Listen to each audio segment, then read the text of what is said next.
Their doctor and now claim years of mental torment because of his treatments. KOMO News 4 investigators asked why he is still allowed to see patients. Coming up next.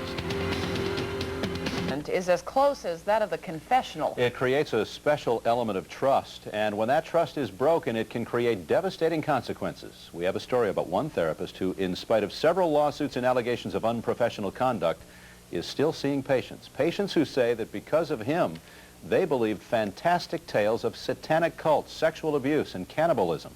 KOMO's Tracy Vedder investigates the therapist and the system that allows him to keep practicing.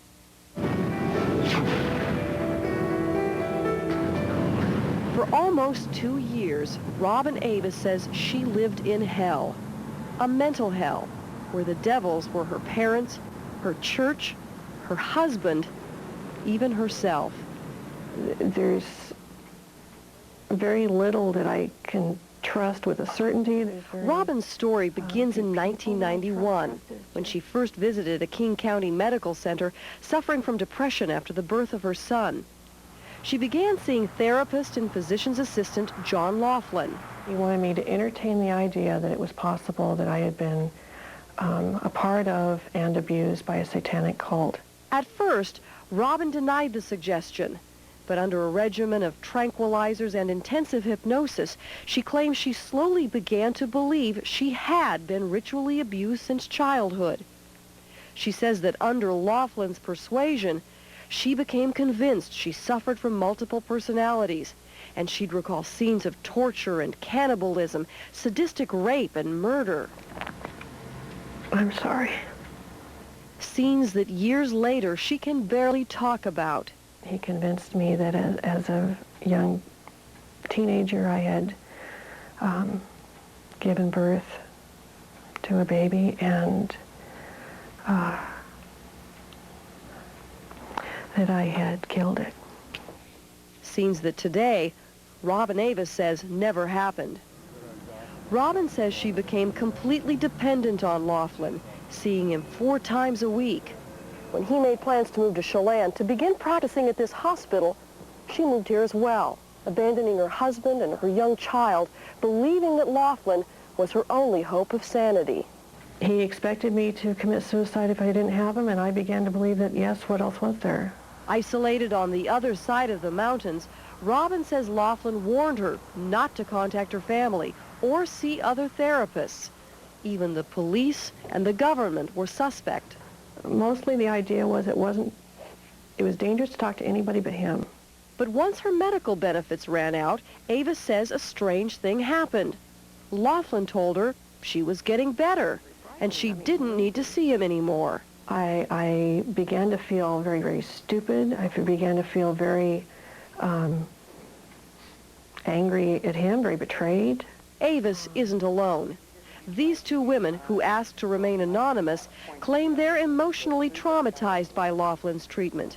They say he used hypnosis and prescription drugs to convince them they'd been sexually abused as children and suffered from multiple personalities. They say they became dependent on his treatment. You know, he was like the savior, you know, the one that was going to cure us all. Many times. Another woman, Laura Deck, says Laughlin persuaded her that her family was still in the satanic cult and would kill her if she left his care. God had chosen him, that's the way he put it, to work with people like me and get rid of the evil. Laughlin settled out of court when Deck sued for malpractice. He faces a malpractice suit by this woman. And Robin Avis's malpractice suit goes to trial next fall. In all 3 cases, even the settlement, Laughlin denied doing anything wrong, and he's still seeing patients in Chelan. He did not return repeated phone calls and requests for interviews from KOMO News. Mr. Laughlin, I'm with KOMO TV. And he drove away when we tracked him down. But he couldn't avoid a meeting with the State Medical Commission, where he faced a charge of unprofessional conduct in the Deck case. I don't believe that I did those things.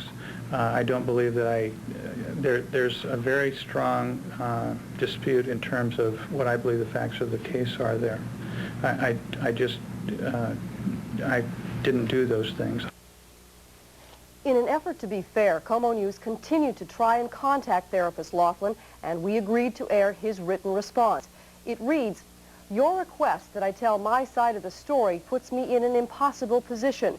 If I refuse to respond or say no comment, I am seen as guilty by some. Yet, as you know, this is the subject of ongoing litigation, and it would be inappropriate for me to comment. More importantly, I am bound by the patient-therapist relationship and believe discussion of confidential patient information with the media is unethical. Thus, I can say little except that I deny these allegations. I have cooperated and will cooperate with the legal process and legitimate authority, which is the proper venue for such disputed matters. We had serious questions about how a therapist with these complaints against him could still be practicing. We took our questions to the state commission that oversees medical professionals. You might be surprised, even disturbed, at what they did and did not do in the case of John Laughlin. We'll have their part of this story coming up on KOMO News 4 at 11. We'll see you then. What the state does and doesn't do to protect people in their position. Protect them. At 5 o'clock tonight, we introduced you to 4 women who say that because of their therapist, they came to believe that they had been victims of horrific satanic abuse. In this KOMO News 4 investigative report, KOMO's Tracy Vedder looks at how the state handled complaints about this therapist and the terrible images these women still remember. Stabbing people. I was very medicated, Maiming them. and I was hypnotized almost every time I went in. Sexual atrocities. He convinced me I had been sexually abused violently. For years, Laura Deck and Robin Avis claimed they believed their families had sexually abused them as children, that they'd become part of satanic cults, that they were evil incarnate. He believed I actually killed children. These 2 women tell similar stories. All 4 of them say one man is responsible for their years of mental torture, therapist and physician's assistant John Laughlin. God had chosen him, that's the way he put it, to work with people like me and get rid of the evil. 3 of the women sued Laughlin for malpractice.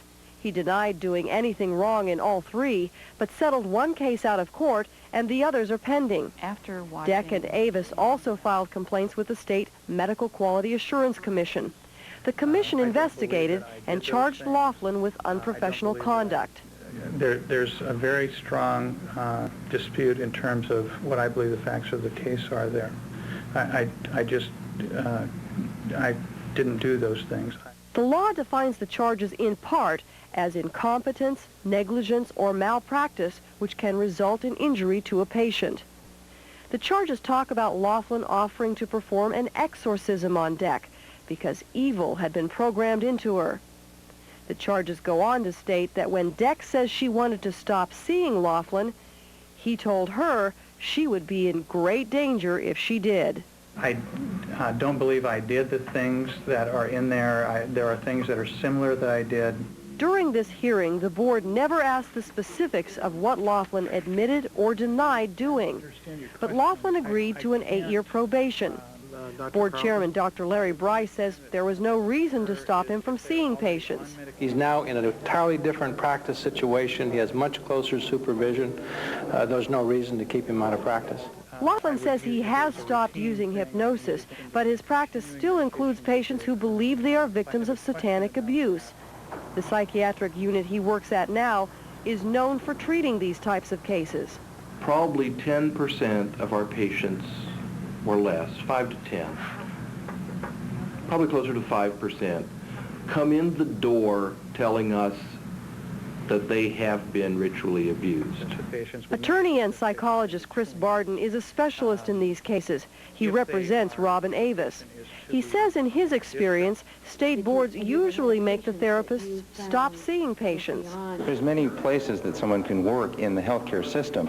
To send them back in the very area in which they had so much difficulty would be considered asking for trouble.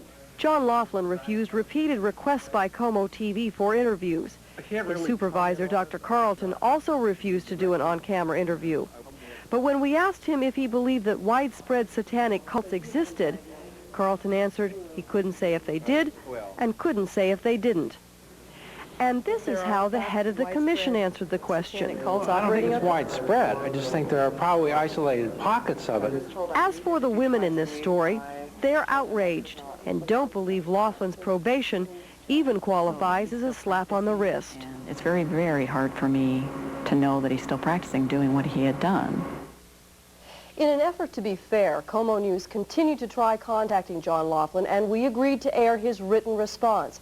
It reads, "Your request that I tell my side of the story puts me in an impossible position. If I refuse to respond or say no comment, I am seen as guilty by some. Yet, as you know, this is the subject of ongoing litigation, and it would be inappropriate for me to comment. More importantly, I am bound by the patient-therapist relationship and believe discussion of confidential patient information with the media is unethical. Thus, I can say little except that I deny these allegations. I have cooperated and will cooperate with the legal process and legitimate authority, which is the proper venue for such disputed matters." As for the commission, it never took formal action on Robin Avis's complaint, simply closing it without action at the same time it reached the agreement with Laughlin over the first case. And yet the chairman told me that he knew of no other complaints against Laughlin and was dealing with the case as an isolated incident. So for the state, this case is over. Can understand why there are questions, though. Tracy, thank you.